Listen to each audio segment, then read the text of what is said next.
ચિત્તરબેન નું ઘર આજ છે તો એમની કે મહેંદી વાળા બેન આવ્યા છે.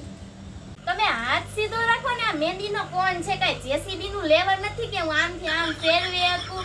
અને ચોખવટ ની વાત, બ્રાઇડલ મહેંદી ના 5000 થશે, પછી કોઈ રકઝક નહીં. હા મેડમ, તમને 5000 મહેંદી ના વધ લાગે છે એમ, અને હું તમને 500 રૂપિયામાં મહેંદી કરી આપું?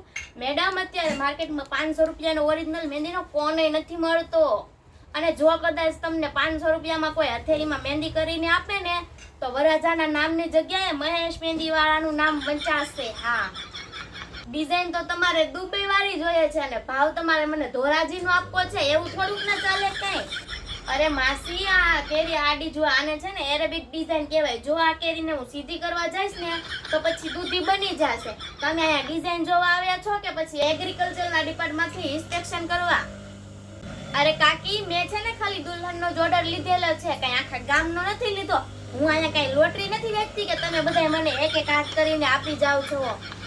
કાલ વરાજો જાન લઈને આવશે ને તો બેચારો કન્ફ્યુઝ થઈ જશે કે હું કોની હારે લગ્ન કરું. આ તમારા ફૈબા છે તો એને કહો ને જરી શાંતિથી બેહે. ક્યારના મને આડા નડે છે. મહેંદી મૂકી દે, મહેંદી મૂકી દે. હા, લાવો તમારો સુકનનો ચાંદલો કરી દઉં. આલ્યો તમારો સુકનનો ચાંદલો. જો એમ કરતા કરતા એ કોણી આવી ગયા છે. આ તમારો હાથ છે કે પછી રોડ રોલરનો પાટો? આ તમારા ફૈબા છે ને જરીક જરીક કરીને મારી પાસે હાથે ને પગે બે મહેંદી લેવડાઈ લીધી છે. હવે એક કામ કરો, વાહો ને ડાચું બાકી રહ્યું છે, લાવો ઈ ચીતરી દઉં તમને.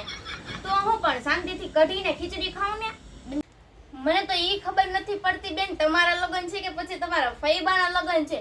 તો હું ને ઘડીક ઢેલ દોરી દે, ઘડીક પોપટ દોરી દે. ઢેલ જેવા તો ઈ દેખાય છે, આમાં હું એને હું ઢેલ દોરી દઉં.